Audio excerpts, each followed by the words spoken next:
What's up, crew? Welcome to Filming in Progress, the show that takes you backstage into the world of local businesses and the people who make them shine. Joining us today are Mercedes and Anastasia, the teenage duo behind Small Bits of Happiness. Their mission is simple: to build connection and boost happiness, one small moment at a time. Mercedes and Anastasia, thanks so much for being here. Thank you. Of course, we're so excited. We're very excited. Small Bits of Happiness. Tell me about the founding story. Where did the idea come from and how did you get started? Yeah, so Anastasia and I started Small Bits of Happiness I was 13 and she was 11, and it was like COVID times and we were on the brink of teenagehood. I mean, I was just getting into my teenage years and she was just approaching them. And we were both struggling to feel happy between like teenage hormones and friendship issues and a global pandemic and climate change and all of that. And we realized that, taking a step back, it was really the small things that happen in everyday life that helped us feel happier. So going for a walk with our family, or reading a really good book, or having a really delicious meal. And those things, when you really focus on them, really helped us feel happier. So we thought, well, maybe if we could somehow find a way to share this with our peers and with other kids our age, then we could help find some more happiness during a somewhat stressful time. And then we've just kind of grown it from there. Yeah, definitely. Yeah, that was kind of the starting point. 13 and 11, that's incredible. That's one thing to identify that, maybe you're struggling with happiness is probably an extreme way to put it, but identify, that element of life. But it's another thing to identify the opportunity to actually want to help other people. What was the first step that you took? You had this idea, you recognized this in your own lives, and what did you do first to help other people in that same regard? Yeah, we started first online on social media because we know that's where a lot of teens and individuals spend a lot of time, and especially because sometimes social media can be viewed as negative and there can be a lot of content on there that isn't exactly super happy. So we originally just started with like fun facts, happy habits, life hacks, just small fun ways to bring other people happiness for free. And then from there, we decided that we wanted to start building our website and start developing products, because we know that you really do need those tangible products and games to help you feel happier. But yeah, it really did start just at first reaching that audience on social media. Mm-hmm. Was it easy to find an audience for the content that you were creating at that time? I think there was definitely like a need for it. We saw like quite a few videos getting more and more views and likes. And I think we also started to build more of an audience as we branched out into we started to do little pop-up events and markets and things like that. And so we gradually built it. And as you know, on Instagram, once you start to build followers, it shows it to more people, or on TikTok, the same thing. And so yeah, it took some time for us, and we're always constantly trying to figure out the best way to reach more people and try a new style of filming a TikTok video or a new type of caption or hashtags, but always just trying to reach more people through different content. Amazing. In a social-based business, it's really easy to get caught up in the metrics, right? The vanity metrics, like the likes, the follows, the view time, et cetera. But, especially in a business like yours, where you're doing something that is for the greater good, really all that matters is you're making a difference in any individual's life, right? A smile, if you will, is probably a better metric than a like, right? How do the two of you ensure that you're not getting caught up in the vanity metrics and kind of focused on the real impact that you're having? Yeah, I mean, I don't know. I've never really thought too much about the views and the likes and the comments. We've gotten so many really sweet comments from people saying, that this has really helped them, or they really love this and they really appreciate the work we've done. And that's definitely very motivating for the both of us. We love hearing from our audience. But yeah, I'd say that it's just a really nice way to stay motivated, but we've never really gotten too hung up on having more or less views. And or I also think that realizing that sometimes we see these influencers who have they have 10 million views on a video, which is incredible. But even if you're just getting 100 or 200 views, especially at first, realizing that imagine 100 or 200 people, getting a little bit of happiness or hearing your message. And that's a lot of people to reach and to impact. And so I think especially for us starting out at 13 and 11 years old, we realized that even if we're just reaching a few people and giving them, like you said, a smile, a small bit of happiness, that's our mission. And so as long as as we stay focused on the mission part of that, like that'll keep us going, because it can be frustrating sometimes if you feel like your idea is going nowhere, but as long as you're really passionate about it, that helps you to like keep innovating and changing what you're doing and reaching more. Awesome. I'm sure you've been told this a million times in the past 3 years, but what you're doing is incredible for anybody, but your age is even more so. It shows your level of maturity and that sort of thing. I'm curious, when you first thought of the idea and you decided to do what you're doing, was anybody else around you kind of surprised that when you started? And also, did you have entrepreneurial tendencies? Did you, like when you were growing up, were you the ones that were, on the street corner selling lemonade, or was this your first idea and you just kind of, went all in? Anastasia and I have always had those. This is a very funny story that we love to tell. We had like 2 YouTube channels before. We did. We had a Barbie YouTube channel where we would like play with our Barbies, because when we were growing up, this was actually like a big trend at the time for our age group. There weren't too many, like there was like 1 or 2 really big like toy, not just unboxing, but like playing with accounts. Yeah. Where like they would, there would be like act out a game. storylines and stuff. Yeah. And so me and Mercedes got really into this, and we were like, you know what, we could do this ourselves too. Exactly. So our videos with our Barbies started to get like millions of, one of them got like 1 million views. Some of them got like a couple 100,000. And so we started, like that was like our first business. Like we monetized our channel and like put that money into getting more toys and getting like a GoPro and things like that. And so that was kind of our first, I guess, business, you could call it. I don't know if you would, but a little venture. And then after that, we grew out of playing with dolls. So we started to like just try to come up with different ways to make businesses. We would do like, not a business, but we would always be very passionate about reaching other people through like we've always been organizing charity events. Very like community and cause driven. Like we did an ALS fundraiser. We've done like lots of things to like raise awareness about different like special diseases and raise money for that. We've definitely had like the lemonade kind of business on the side of the sidewalk. And then also, what in terms of you saying like, did people have any? Or I don't remember. Was that your question? Yeah. Reactions around, I suppose, right? Just based on what you're doing at such a young age. I would be surprised if people weren't impressed right off the bat, and you probably get, a ton of different reactions from different people. What does that typically look like?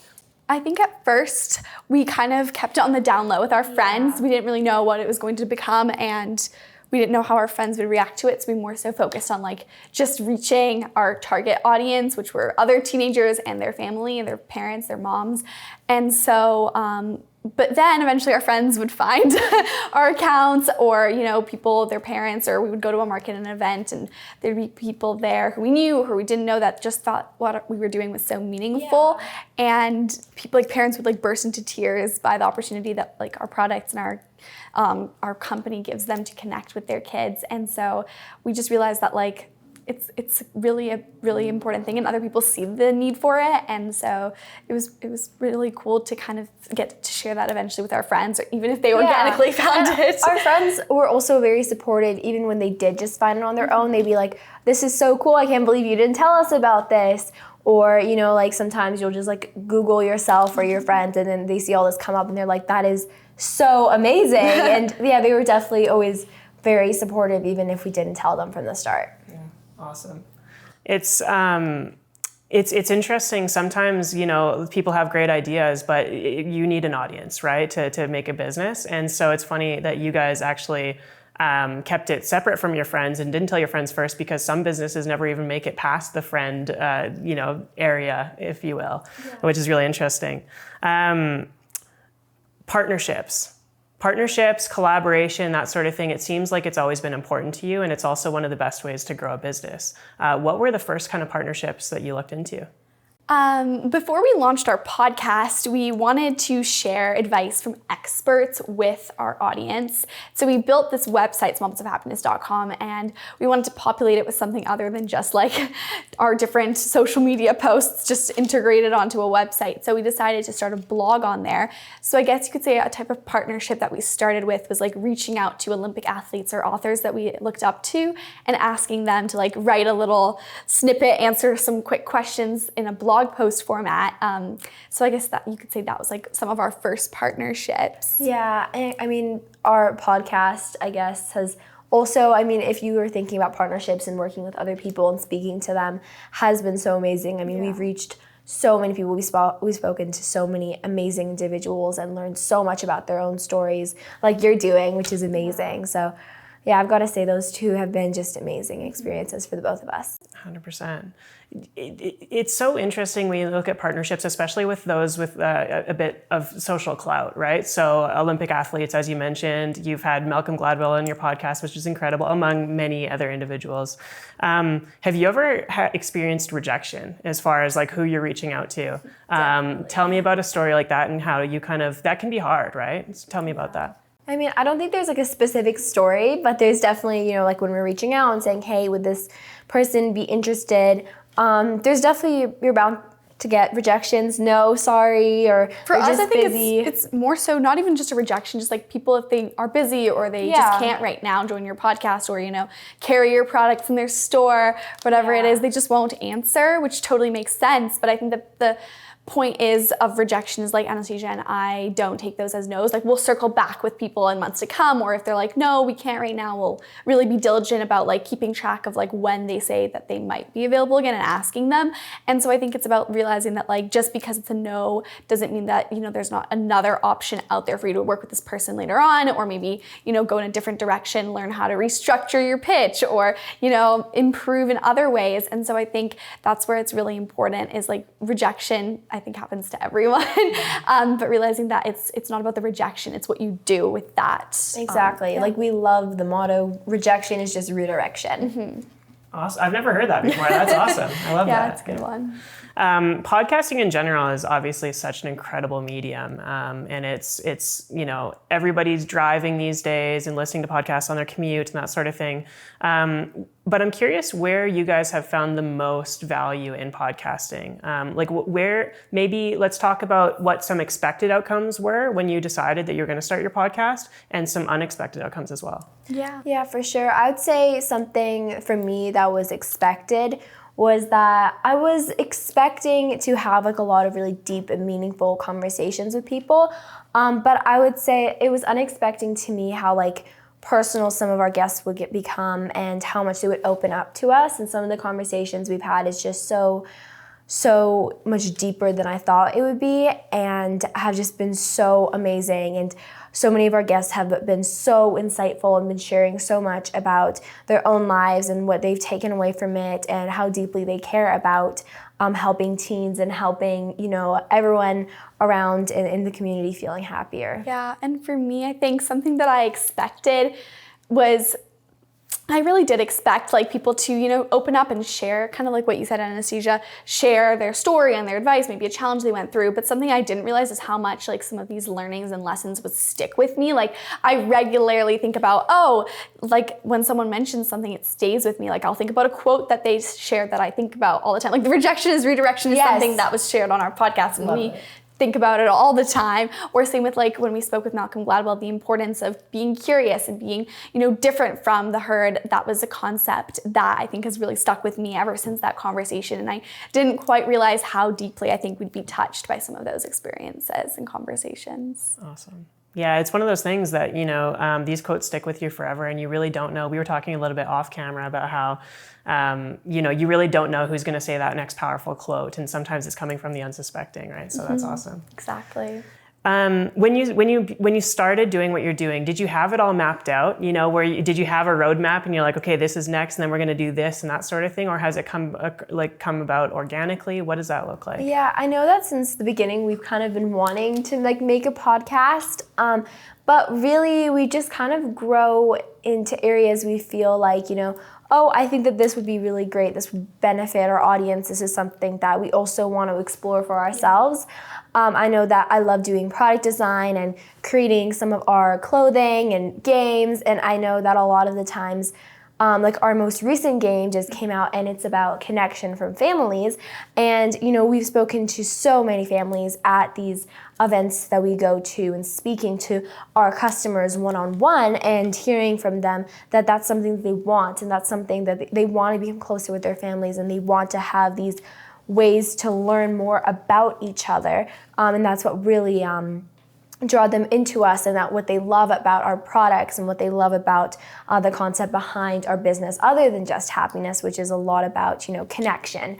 So I think learning also more about our customers and talking to them one-on-one has also been a really great driving point. I think that it's safe to say that we had no idea. I mean, we were 13 and 11, we had no idea. We just wanted to help as many people as possible, and we knew that we were so passionate about our mission and about just innovating and being entrepreneurial in general. And so I think we started off knowing we wanted to grow past social media, but I don't think we really knew how yet. I remember that at first Anastasia and I really wanted to make an app, and we thought that was gonna be the next big step, and we spent so long brainstorming ideas and scrapping them and thinking how we could even make an app, because neither of us had the budget or the skills. Yeah, we're not exactly code. Pro coders. So we couldn't do that right tweens. off the bat. And so we decided maybe this is something to put on the side burner for now, and instead we decided to focus on products, which we also grew so passionate about. And then I think right from the get-go we knew, as soon as we started to work in products and design, we knew we wanted to expand past just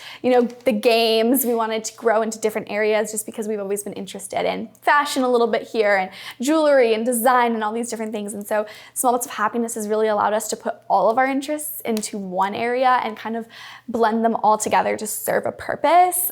And I think that's why we love it so much and why we're so driven, because it's really just incorporates and the best all part of us. is that everything we do to help another person feel happier, to help another person have a better day, or to remind them that there's so much good around them. And I think that's also just so powerful. Absolutely. That's awesome. You mentioned there's a couple of things that I want to dive deeper in there, but the first one is connection with parents. I was reading about that on your website. I think that's super powerful. Tell me about how you and through the game maybe and beyond, how do you foster that with teens and their parents? Yeah, I think something that we've really learned about is the importance of having just really open conversations. And so that's one of the things that our activities and our content aims to kind of provoke and provide, is different conversation starters and different ways for kids and teens to actively connect with their family and their parents. And so one of the key ways that we like to do that is through different habit building. So having those open and honest conversations and building also happiness habits into them. So going on walks, spending time in nature, and then here's some different conversation starters that one could have. And then in our latest game, it's mission family time. So there's 4 different categories. There's talking points specifically, because we think that for kids and parents and teens, it's so important to kind of come to a conversation with no judgment. I think sometimes when we're sitting down with a parent, especially from what I've gotten when I'm speaking to my peers, is the importance of feeling they're not judging you, or they're not coming at you with previous experience, oh, back in my day, this is what happened, because our age is so different now with social media and technology and AI. And so I think that it's important to really just for both parties to approach the conversation with no judgment and just authentically, actively listen and I feel hear each sometimes other. It can be difficult because parents don't know how to approach that. They don't know how to say, oh, I want to connect more with my teen, but I'm just not exactly sure how. And in the end, it ends off more of seeming like an interrogation. And then, the teen or child is I don't really know what's going on right now, and I feel like I did something wrong. So trying to, come up with ideas that you can do as a family, and talking points that, it's not just so how was your day? And what did you do today? And who did you talk to? But also just learning more about them as a person. And at the same time, you're also answering it. So, your child, your teen's also learning more about you. So it's a whole family kind of experience that lets everyone feel and closer. Outside of that, I think kind of what we touched on previously, those happiness habits of doing things that will bring you happiness, especially together, taking time out of your day to intentionally, maybe go for a walk like we said, or sit outside and enjoy a meal together, especially as the weather is warming up. Sit outside, enjoy a meal together without the screens or phones or distractions, and just really being the present in that regard. Just small ways to spend time together. Awesome. It sounds, I mean, you're developing products that ultimately make people happy, which is incredible because, I mean, even the research, usually the not so fun part of product development is what you're already doing. And so I'm curious, how do you go about product development? How do you approach it? Because obviously you're building these games and conversation starters and that sort of thing that prompt this positive family dynamic. What does your product development look like? Are you going into different homes? Is it friends? How do you ensure that it's not biased? Talk to me about that. So as our podcast gives us access to all these really great scientists and professors and doctors, we do go off of a lot of what they say or like research or different books that they've written to create like evidence-based products and infuse like science into our products. And also like a lot of them will include like QR codes where we will explain more in like an article on our website about the science behind the happiness of that activity. But in terms of actual product development, like if we were to go through it, we usually start off with an idea. Maybe it's something that people have mentioned to us over and over again. Like when we developed our Mission Small Bits of Happiness Kids Edition, it was based off the fact that a lot of parents would tell us, I would love to do this Mission Small Bits of Happiness like 12 and up edition, but my kid is, 6 or 7, and these activities are a little too complicated for them right now. So we were like getting a lot of that sort of feedback and decided to create that product, or sometimes it's even a product that we see a need for in our own lives, like the Mission Family Time. We always need more family conversation starters. We love to talk around the dinner table or different things to do together. I think what really helps us is because we have access to teens and parents and the target demographic, we really get to engage regularly with the people who we're creating products for. And so we will ask like our friends to, hey, what do you think of this design or of these cards or of this activity? Would you do this? Would you do this with a family member? And so those are the types of different, like we'll talk to our friends and to our peers and different people within our age groups about the products. And even when outside of the activities, like the clothing and the jewelry, we've spoken to a lot of our friends and peers as well about their thoughts on different designs. And then one of the best parts about doing like in-person pop-ups at different events or markets is getting that live feedback. You see people looking at your products and touching them and experiencing them and see what sells well and what really requires a big explanation. And so we've been able to iterate on our packaging, on our presentation, what people see first, all just based on those in-person experiences with the people who purchase our products. Amazing. It's full circle, right? Exactly. And they're probably excited to give you feedback, I imagine, right? Yeah. Like there's a lot of products out there products and services where it's very complicated to get feedback because, as I'm sure you know, if people have a great experience, they typically aren't talking about it, or at least they're not writing about it publicly online, right? Whereas if they have a bad experience, you're gonna know. Yeah, definitely. Yeah. So I'm curious, have you ever had, let's talk about reviews and some unsolicited feedback maybe. Number one, on one hand, have you ever heard a story, or is there a story that sticks out to you about any one of your services, products, videos, whatever the case may be, that has stuck out to you as something that you think about maybe when you're having a hard day and you're like, I don't want to do this today, but that's the one that kind of keeps you going or gets you out of bed in the morning? I think there's been a few occasions where parents will message us or email us or even like come up to us like at an event, like just like kind of like we said at the beginning, like in tears about the opportunity that our products have given them or to connect with their kids, or like how regularly they go through these activities with their family members, and just realizing that people, like even if we don't see them using the activities or going through the calendar or listening to the podcasts with their kids, there are real people who really benefit from what we're doing, and it really means the world. Yeah, I know at one point, this one that I love and remember is that, I actually have two. I have one, we were, this lady came up to us and she was looking at our products and she was like, oh, I have the calendar. Me and my niece use it all the time, love it, and it's just so great for the two of us. And then the other time is this family that we see oftentimes if we're at different events and stuff. And whenever they see us, they just come over and they love to say hi. And one time they got a photo with us because they just love the mission, they love the games, and I think they just feel really inspired by everything that we're doing. And it feels so nice when you know that you're making an actual impact on a family. I remember one time, this was like when we had just launched our podcast like a few months prior, this young girl, maybe she was like 8 or 9. Oh, yes. No, you weren't there. I just told you about it after. She came up to me and her her mom was like, oh, she's just really shy because she loves your podcast so much. And then we like took photos together, and it was just so meaningful because we had just started this podcast, and I was like, wow, like there's like real people out there who are actually listening and who enjoy it. And I know our family friends as well, their dad works with our dad, and we went over to their house. You weren't there because you had to study for like math or something. I went with my mom and my dad, and we brought them little crew necks because their daughters were like 7 or 8. So we brought them 2 little pink crew necks as like a little like Christmas presents. And I remember we were there, and the daughter saw me and they looked so nervous, and I was like, I get it. And then my dad was like, later on he told me, he was like, they're such huge fans of everything you do. They love watching all your YouTube videos and listening to all the podcasts, and they got really nervous because you're like celebrities to them. And I was like, that's so sweet. Like I just love that. That's so incredible. It's always so cool to be recognized in public for the first time by somebody you don't know. It's crazy. How did you, can you identify the first time that happened, or do you remember? I think that would have been like, well, I remember one time at another event, we had just been on TV earlier that day, and then someone came up to us and they're like, I saw you on TV this morning. Yeah, that was funny. We did Global News Calgary, and that was like our first ever live interview. And then we were this couple came up to us and they were like, we saw you this morning, and we were like, yeah, that was us on Global Calgary. It was so funny. Yeah. The amount of, I mean, could you have anticipated, when you were first starting out, the first, you first couple months, let's say, could you have anticipated how far it's come, looking only a couple years later?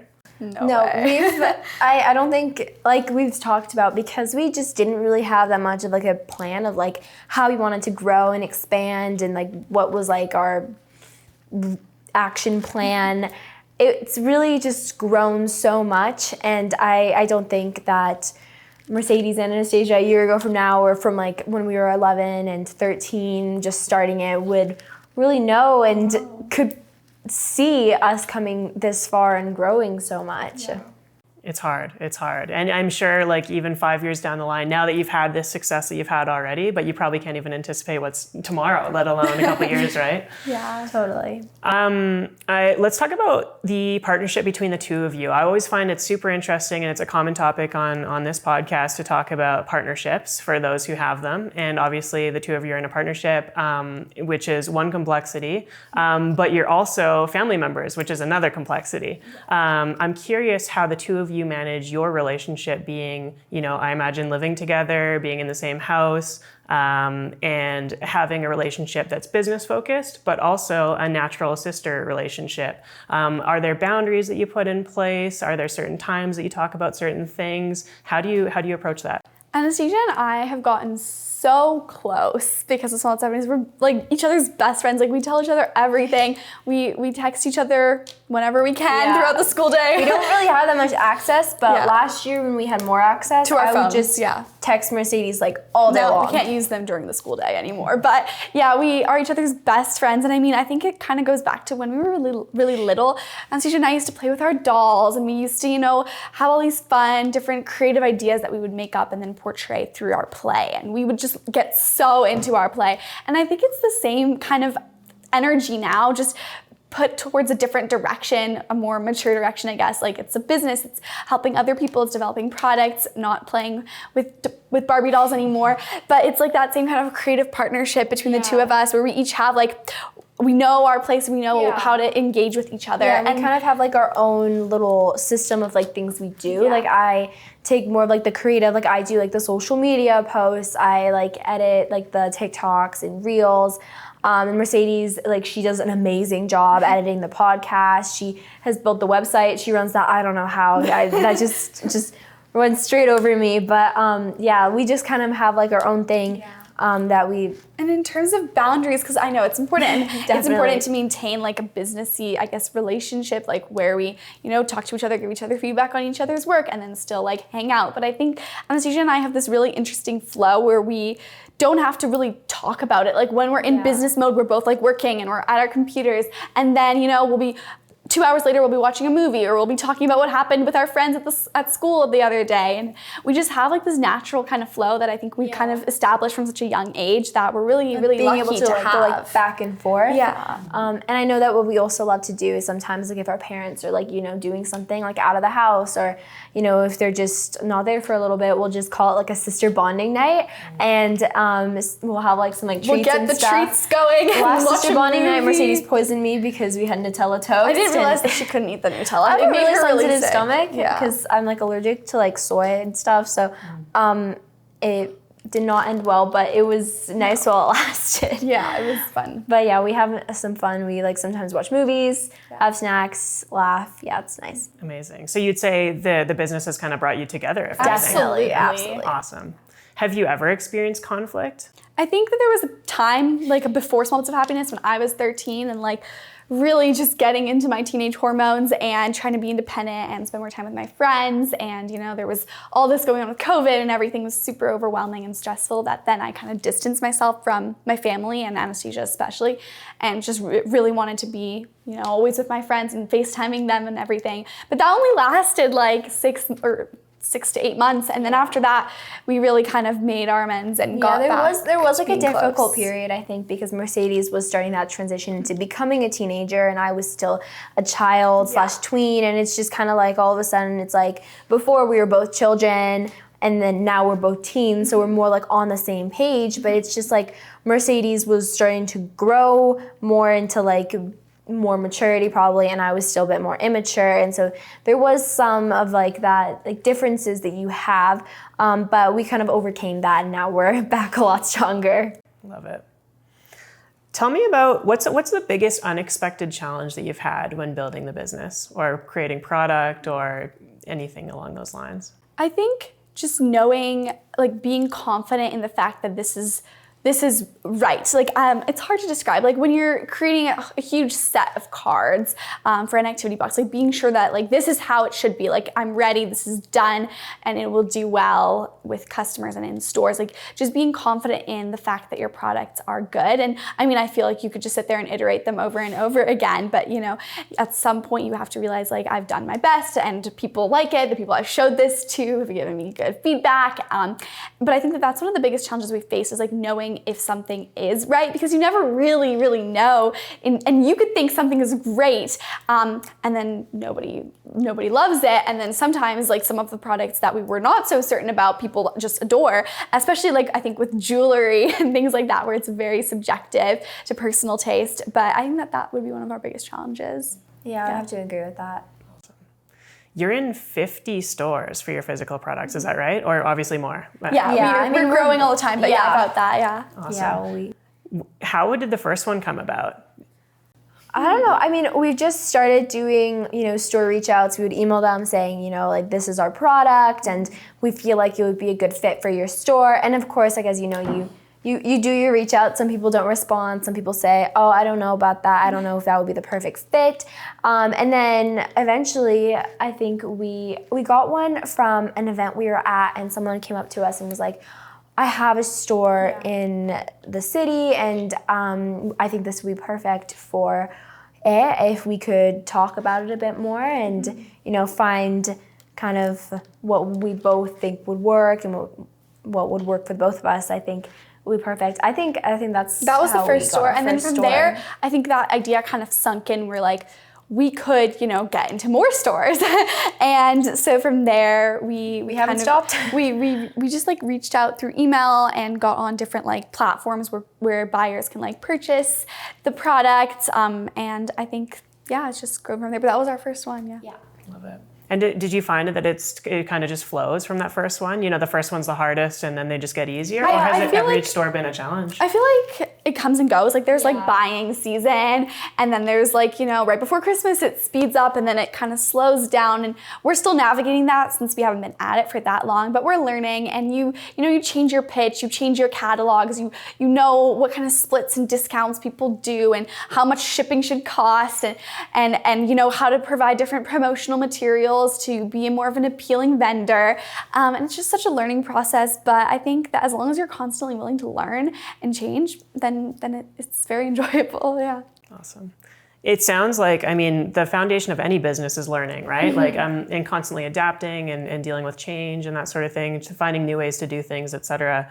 Where do you find your resources, the two of you find your resources to learn, adapt, grow, build new products, market in different ways? I know you talk a lot about different books and that sort of thing on your podcast and in your YouTube channel. Tell me more about that learning process, and how do you ensure that everything stays fresh? Yeah, I would say honestly just trying. I feel like oftentimes everyone's like, oh, I'm waiting for the perfect time to do this, or, I'm gonna wait another 6 months and see if anything changes. While I think for us, we've always been like, there's not ever gonna be a perfect time for us to launch a new product, or a perfect time for this or that. You just gotta get it ready and then get it out there for the world. And I feel like that's been so amazing for us, is just experimenting, trying new things. And of course, not everything has been a perfect success that has just been amazing. But of course, you have to see that and learn from it, and just know that not everything is gonna be amazing. And there'll be better things, and then there'll be things that don't perform as well. As well as also, we just love getting inspired. Like I know you mentioned books. We love reading entrepreneurial books, watching movies and TV shows. And what I think is the most important is to learn from people who are not in your industry. I mean, their business expands to, there's food, and then there's like services, and there's all these technology, AI, all these different retail, all these different types of industries within business. And so I think I love to learn from people in every industry and take snippets from what they're doing to kind of infuse into small bits of happiness. So personally, I love listening to audiobooks. I don't like to read books as much as I like to listen to them. So I'll read different audio books about different entrepreneurs or different businesses. I know that I listened to the one from the man who founded Walmart and then Starbucks, and those are such different industries, but yet there's similarities, and then there's different things that I'm like, hey, I could try some different edition of that and kind of incorporate it into how we're working. Yeah, and then also one more thing that we love is books and podcasts as well, because you can listen to literally the founder of Shopify or the CEO of some massive corporation as if they were speaking directly to you, answering questions that you probably are wondering. And so I think that realizing that these resources are out there for very little money or for free is really been a turning point for us. Yeah, taking advantage of all those resources which are out there, and a lot of these books are written by these amazing founders who have built billion-dollar companies. It's why not take the resource which is literally made for you to learn about all of their ups and downs, and sometimes you don't have to make the same mistake they did. You can learn from their experience and apply that for yourself. 100%. I love that you're taking inspiration from so many different avenues, right? Because it's so important these days to have just not have one source of truth, right? Or not take all of your inspiration from one bucket. So learning from other people's experiences, different industries is such a big one as well. Mm-hmm, totally. Being a business that's on social media, you are prone to experience the ups and downs that social media offers. And sometimes with that is the stuff that sucks, the bad comments, that sort of thing. Do you ever get those, and how do you ensure that you keep a positive mind through those experiences? We definitely get negative comments. Sometimes people will comment on your appearance, or comment on the person that you're interviewing, or on your whatever fact you're sharing.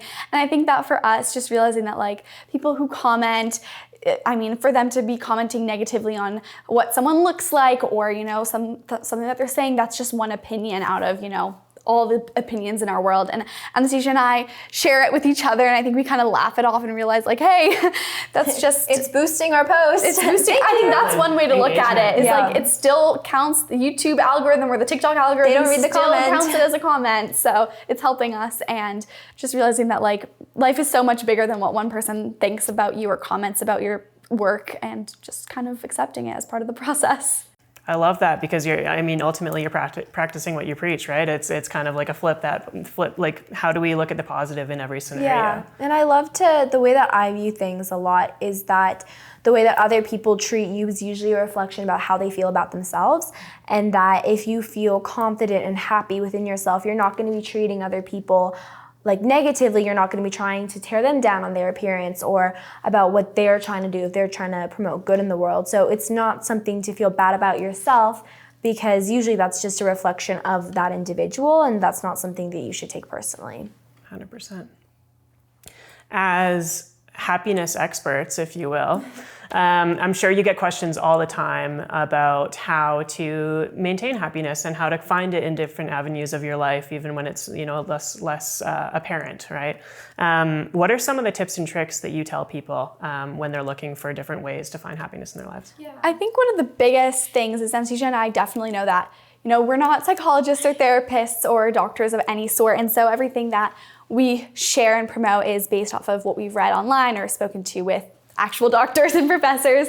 But based off of our research and our own experience, one of my favorite things to do to feel happier every day is really practicing deep breathing throughout my day. So whenever you feel overwhelmed or stressed, trying like the box breathing tactic of like tracing out a box and using that to kind of measure out your breathing, as well as I really like to rely on tools like chamomile tea to help you calm down. It stimulates your vagus nerve, which is like the longest nerve of your parasympathetic nervous system. And so if you drink something warm, that nerve, which is also in your tongue and in your mouth, gets stimulated and actually helps you calm down. Plus there's like calming qualities in the chamomile tea itself. And then one of my other favorite happy habits is just making sure that you exercise. Like that's something I do every day, is between school and when I start doing homework and chores and working on Solids of Happiness in the evening and afternoon, is I like to exercise because it just helps you clear your mind. And it's such a great habit to get into every single day, because it just is such a different way to use your body. We're thinking all day, looking at screens, engaging in like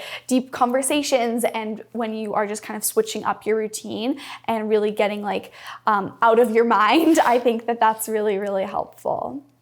Yeah, and I would say for me, I think like it's very similarly to what Mercedes said, but I love going outside. I love going on walks with my mom and when Mercedes isn't busy and my dog, and I love being out in nature. We live near a park and it's so nice, especially now in the spring and now that it's no longer like snowy or wet in there. It's nice in the winter as well because it's like a complete winter wonderland. But I would say I love probably the most in the spring because there's not that many mosquitoes yet, so you don't have to like wear a ton of bug spray. But I love being out in nature, and there's so many benefits. I mean, you can't go wrong being out in nature. Like the sun makes you feel happier, as well as I love seeing like the butterflies, and then my dog, like she gets so excited when she sees them, like she'll start chasing them. It's really cute. And I think like even just if one doesn't have a park near them, like sitting outside in your yard or on your deck, having some coffee or reading your book out there, just getting outside. I know, like what I did recently is I was kind of tired, so I laid outside on the balcony and I just called it sun rotting instead of bed rotting. I just sat out in the sun listening to music or reading. And I really love just spending time talking with Mercedes or my family, and just like, spending time connecting and talking with people. I think another really great way to influence the way we feel without directly, doing something. And I feel like sometimes we're like, oh, but I'm too upset to go on a walk, or I just really don't feel like doing something right now, is changing our environment. And the easiest way to do that is by changing the music you're playing. And we've spoke with Dr. Ethan Cross, and he's shared that music is such a huge indicator. It can really change how we feel. And I know that if you're listening to like sad music, you're more likely to feel sad because that's what your brain is influenced by. And so what I do is maybe if I'm feeling a bit more upset, I don't feel like going on a big walk, or it's not super sunny outside, or I feel tired, is just playing that uplifting, happy music, just finding like a fun playlist on Spotify or Apple playlist or Apple Music. It's just such a great way to just change the way you're thinking and make you feel just a little bit happier. Amazing. Those are so great. And I think, some of them are simple, and which is powerful, right? Because people forget to talk about the simple fixes. And I know they're not, one fit all or simple fixes technically, but getting outside, connecting with those around you, so important. Yeah. I'm sure you get this question all the time, but I'm curious how you decide to manage your time. You're both in school, that's a commitment its own. You have family. I'm sure you have extracurricular activities that you do as well. Where do you find the time, and what does that look like? I think one of the biggest things for Anastasia and I is the fact that we don't do really any extracurricular activities. We used to do the sports when we were younger, and we signed up for the clubs, and none of them really resonated with us as well. And we were always frustrated, like, oh, all these kids are so into, sports or drama or debate. Why do we not feel this way? And then when we started working on Small Bits of Happiness, we were like, oh, it's great. Like, all these people are out of their house until 9 or 10 at different tournaments, whereas we're doing, spending that same amount of time and energy towards our business. And so I think it's just like that's what we work on in that time frame instead of practicing a sport or practicing for a speech and debate or whatever it is. And then aside from that, we were talking a little bit before we started recording, like I love to wake up super early. It's just how I've always been wired. And so, I like to get some work done before school starts, and then I have spare in the morning, so I try my best to get my schoolwork done within that spare if I'm at school, or like really just try to get my schoolwork done while I'm at school so then I can maximize my time outside of class. Yeah, I would have to say, like not having extracurriculars is really so helpful for that, because it makes it so much easier to be able to dedicate more time for working on Small Bits of Happiness. But I would also say is that it just doesn't really feel like work, because we both love doing it. I've never really had a day where I'm just like, oh, I just really don't want to do any work today, because it doesn't feel like work. I get to do what I love with one of my favorite people, and so there's no downside towards that. And also, I think we take a lot of breaks. Like I think we shouldn't underestimate the importance of rest. Like, we'll go for a walk, or we'll work out, or we'll have like a day where we're just baking and cooking delicious snacks and then enjoying them together. Like we do love to have a good time as well. Yeah, and as well as we really do prioritize sleep. Like my mom is very adamant about this, is that we go to bed at the same time every single night. It's gotten to the point where if I'm going to bed 30 minutes later, I'm just a zombie. Like I cannot stay awake. My eyes will be like closing in on themselves, because it's so important to get that rest, especially when you're doing a lot of work. And sometimes, of course, you got to stay up a bit later because, final season is here, and you just got to make sure that you're studying and you're getting that done. But I also know that me and Mercedes have a good balance. So I know just recently I had my first final, and so Mercedes kind of helped me out a bit with some work and just kind of like, having a bit of give and take. Some days you're like, I just don't have enough time for this because I have a final or a midterm. Really prioritizing. Exactly. Just kind of figuring out, what do I need to do today? Like if there's something that needs to be done for tomorrow, I'll do that. But if there's something that is like, due 2 weeks away, I can probably put that off for another day. Love it. I love that you mentioned just being happy doing what you're doing, and the fact that it's actually giving you energy. Working on your business is giving you energy, and it's working, but it doesn't feel like that because you're doing something that you love to do. And I think that's such a common misconception by people who aren't entrepreneurs, right? They look inwards and they're like, oh, you guys are working all the time. How do you do that? Why do you do that? It's unhealthy, all these things. And you're like, no, this is what I want to do. Like whatever you do for fun, this is what I do for fun, right? Exactly. Yeah, awesome. I imagine, being the ages that you are and having the success that you've had so far is inspiring to other entrepreneurs of your age, younger, even older, et cetera. What are some of the messages that you get? Do you ever talk to, individuals your age or younger or older, anybody who's looking to start businesses, and what is your advice to them? I think, especially at my age, a lot of people are starting to think about university applications and differentiating themselves from everybody else. And so a lot of my friends are like, oh, Mercedes, you're so lucky. You have like so many great things to talk about if you're writing an essay. And I'm like, I don't do anything that I'm doing like for the sake of an application. But I think it's interesting how people like see that as such a differentiator, especially at my age. They're like, they do see the value of it. And I know that some people are really interested in making an impact, making a change. I know, and even those like little girls that we gave those crew necks to, like they were watching our videos and wanted to start their own little business business. And so I think that to us, we always try to encourage people to, just start. Like, you don't have to wait until you're older. You don't have to wait until you've gained a certain education.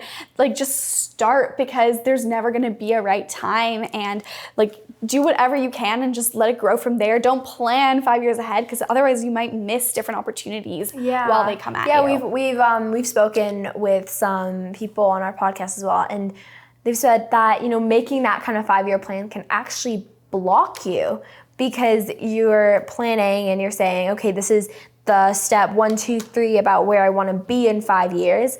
But if, you're at step 1 and then all of a sudden there could be like a detour that takes you here, and then you're like, but that's not my step B, then you're going to skip that. But you never really know if that step is going to help you more in the bigger picture. So I feel like that's one thing that's been really amazing for Mercedes and I, is that we don't have, and we get this question a lot where it's like, so where do you see it in 5 years? And it's like, we have no idea, because we're just going to keep growing, and, it'll be where it'll be. Exactly. I love that. You've both started public speaking, and you're no stranger. I mean, you're obviously very good at speaking.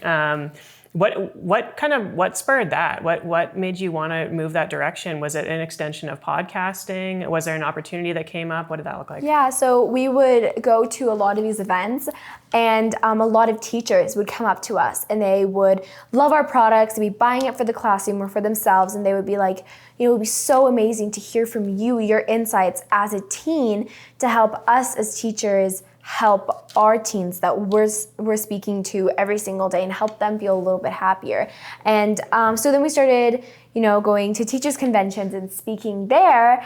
And, I think we've reached so many amazing teachers from there. And I know we've gotten amazing feedback from them saying how much it's helped their classroom and helped their students. Yeah, and I think that we went to a few of those teachers' conventions and realized, like, first of all, it's so amazing when people there come up to us and like really appreciate our insights and the uniqueness of our perspective. And we also just really enjoyed speaking. I think we've been doing like media and presentations for so long that we just really love it. And so we were like, what if we just, try to get some different conventions? And so we've spoken like outside of just the teachers' conventions now. We've done like the what was it called? The Costa Rica Gross Global Happiness Summit put on by the United Nations. We did the Canada's Women's Show, all these different events, just kind of sharing that message of wellness and happiness. Awesome. Mm-hmm. Something that everybody needs to hear, exactly. Right? Yeah. Very relatable. Mm-hmm. Yeah. Totally.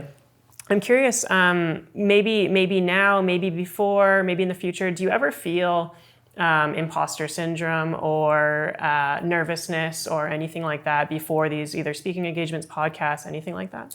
I think sometimes, especially before we like go on a podcast with someone that we really look up to. Like, I know. I was so excited. I've been a huge Malcolm Gladwell fan for so long. My dad introduced me to one of his books like a few years ago, and I read it, and I was like, this is amazing. And I remember we kind of kept talking about like, oh, imagine if we got him on the podcast. And then one day we were like, what, why not? Like, might as well reach out, see what happens. And then we got him on, and I think definitely it was a bit of a surreal moment, because I was like, oh my gosh, like, wow, I'm talking to like one of the people I look up to so much. So I think there was definitely a little bit of nervousness there. I think not so much with the public speaking, like at like different conferences, because I think it's more so when we're speaking to someone that we've seen in the news before, we listened to podcasts with before, and we're like, wow, like this person is taking time out of their day to talk with us. Like, that's kind of crazy. That's so cool. And so I think that's more so where sometimes we feel a little bit of imposter syndrome. But I think one of the best tips that we like to follow for that, and what we've developed within our own mindset, is like realizing that like you've done all the work to get here. Like, you've put in the work to, be a good podcast host, or you put in the work to develop a good keynote, or develop, good engagement with your audience or on your show. And so whatever it is, like, you have worked hard to get this opportunity. It's not like you just came in and this is your first ever episode, your first ever speech. Like, you've put in all the work. So whether you believe it or not in the moment, like, there is tangible evidence as to why you are deserving of this opportunity. And I feel like it's also nice because I know me and Mercedes are very supportive of each other. So it's like, there's two of us and we're in it together. And if one of us is kind of stressed out, it's also nice because, one time we were like on TV and I kind of forgot like what I was going to say, and then Mercedes just kind of swooped right in and she helped me out, and it didn't feel awkward because you're not by yourself out there. It's kind of nice to have someone that helps you out, as well as our family is so supportive. So it's nice to, like we practiced all of our before going on national TV. We practiced what we want to say. We practiced a lot with our mom. So that really helped. She was so supportive, as well as our dad. That really helps. Love it. I mean, it's clear that you're both really, you jive off of each other. Even through this hour long that we've spent together, you're conversing, but you're picking up where each other left off. It's a skill, and it's awesome to experience. Thank you. Often in business, there's something that we call like the one thing, or I'm sure you're familiar with the concept, but it's that one thing that sets you apart from your competition, if you will. It may be your message, it might be the way you approach things, it could be any number of things. What do you think is that one thing for your business or your message that really sets you apart from the other people kind of doing the same? I think a lot of what sets us apart from our competition or from people trying to do similar things is the fact that we focus so much on that connection aspect between parents, especially moms, and their kids and their teens. I think that's such like a strong connection and bond, and we've really, really tapped into that. And from what we know, we haven't really seen a lot of people doing that. Like obviously wellness is a huge trend, and happiness is people are focusing a lot on that right now, which is so good. But I think that connection aspect and developing the happiness habits into one's life around that kind of orbit, I think is really what kind of sets us apart. And the teen perspective is definitely one attribute of that, but I also think it goes beyond that. It's that connection is so powerful that the products apply regardless. Yeah, and I also think that we're just very mission driven. Yeah. We're not driven by the money, or we're not driven by the views or the likes or the followers, and we're also not driven, and we've had conversations about this where it's like, we could probably do certain things that might look more appealing on an application for like a university, but we said that we want our actions to speak for themselves. We don't want to do something just out of the fact that we want a university to think it's special, but we want, if we apply to a university and we write an essay, that it'll stand out on its own, not having to go out of our way to do something else that might be a little bit different that we don't really want to do just specifically for that. We do what aligns best with our mission, not to serve and what will do best for our customers and our audience. Mm-hmm. Mm-hmm. It's authentic, right? That's the message, and I think that reigns true in everything that I've seen in the conversation today. So thank you. What does success look like to the two of you? I think that for us, success is just helping as many people as possible feel happy through products, through speaking engagements, through podcasts and social media. We really just want to help as many people as possible, like build those small bits of happiness into daily life and realize that you don't need to like change your whole routine or, move away or get a new job to feel happy. Like those things might help, but you can also just focus on the small and the good things in everyday life, and that really plays a huge role. Yeah, I would have to say just growing and seeing more people being touched by our message is just, I think, what really drives us to keep going every day. Love it. What, I know you don't make a 5-year plan, which I love that idea. We're the same. But what's next? Is there something that you have coming up that you're really excited about? Maybe a new product, maybe a new speaking engagement, anything that you can share? We have a very exciting new product that should be arriving pretty soon. I'm not exactly sure when yet, but it's actually a journal.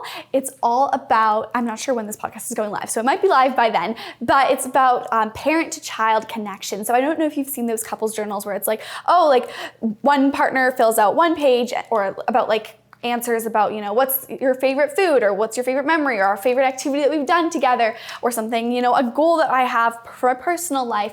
And then the other partner fills it in, and that way you get to know each other better. And it's kind of like that, but for parents and children. So it'll be like here's a list of self-care activities. What do we want to do together? And let's write about how we feel and reflect together.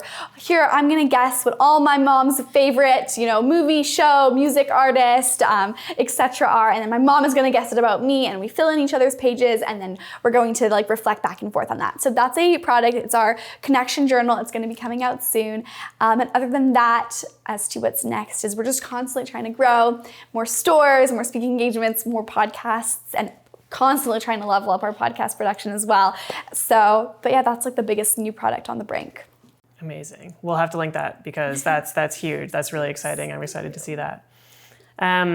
You were recently awarded Top 20 Under 20, if I'm not mistaken. Yes. And I'm sure you've experienced plenty of awards. Congratulations on all of those. Thank you. What does the recognition mean to you? Sometimes it's easy to breeze past the fact that you're doing something really cool, and especially when you're in it, right? You're constantly in it, so you don't often take the time to kind of take a step back and look at how far you've come, look at the impact that you're having, et cetera.